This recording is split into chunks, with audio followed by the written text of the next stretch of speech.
নির্বাচন নিয়ে তারুণের নানা ভাবনা প্রত্যাশার কথা। এবার আমরা আশা করব আর যাই হোক সুষ্ঠুভাবে সুন্দরভাবে যেন আমরা অ্যাটলিস্ট আমাদের নিজের যে ভোটটা আছে ওইটা আমরা যাকে আমাদের পছন্দ তাকে দিতে পারি, এবং আমাদের জানমাল যা কিছু আছে সবকিছু নিরাপত্তা চাই, এটাই আর কি আমরা আশা করি, আর বেশি কিছু না। আমরা সুষ্ঠুভাবে একটা ভোট দিতে পারি এবং ইনসাফের একটা দেশ কায়েম করতে চাই, আমরা একটা ইনসাফের দেশ জনগণ।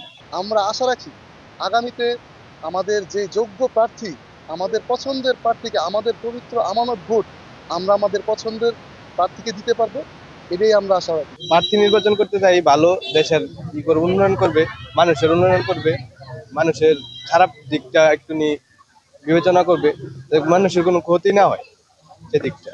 প্রার্থীদের কাছে যেই চাওয়াটা থাকবে সেটা হচ্ছে তারা যেন মানুষের জন্য কাজ করে, জনপ্রতিনিধি হয়েই আসলে কাজ করে। তারা যেন জনতার সেবক হওয়ার কথা বলে জনতার শাসক রূপটি না নেয়। তরুণ ভোটাররা আছে তারা কিন্তু ভোট দেওয়ার জন্য উদ্গ্রীব হয়ে আছে।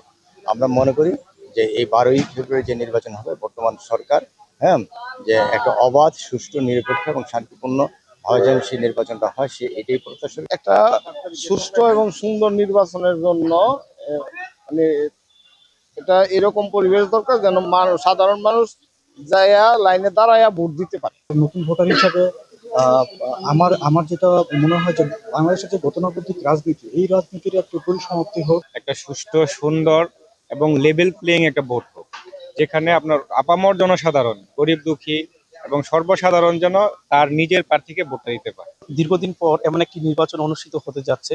সবার প্রত্যাশা যে ভোট কেন্দ্রে গিয়ে সবাই ভোট দিবে, তারা যার যার ভোট সে নিজে দিবে।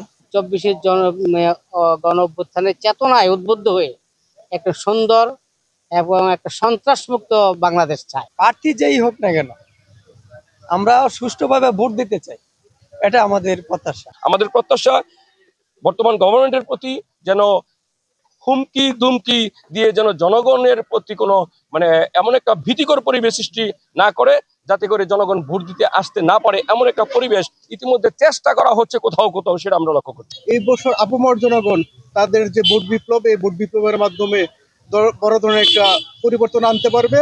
তাদের যে পছন্দের প্রার্থী তাদেরকে নির্বাচিত করে দেশকে সামনে এগিয়ে নিয়ে যাবে এবং নিরপেক্ষ একটা নির্বাচন আমরা সাধারণ ভোটার হিসেবে আমরা চাই নির্বাচনটা সুষ্ঠু হোক, এটাই আমাদের প্রত্যাশা। খুব শান্ত শিষ্টভাবে যে নির্বাচনটা হয়, আমরা কৃষক মানুষ, আমরা এইটাই আমরা দাবি করি। যেই সরকারের কাছে প্রত্যাশা করি যাতে সুষ্ঠু এবং নিরপেক্ষ একটা নির্বাচন উপহার দিতে পারে, যাতে বাংলাদেশ তথা বহির্বিশ্বে এই নির্বাচনটা গ্রহণযোগ্যতা পায়। আগে ভোট আসতে শহরের মানুষ গ্রাম অঞ্চলে চলে যেত, এটা পূজা ঈদের মতো একটা আনন্দ তৈরি হতো এবং ভোটাররা সারিবদ্ধভাবে ভোট কেন্দ্রে দাঁড়াইতো, ভোট দিত। কিন্তু দীর্ঘ 18 বছর আমরা এটা দেখতে পাই নাই।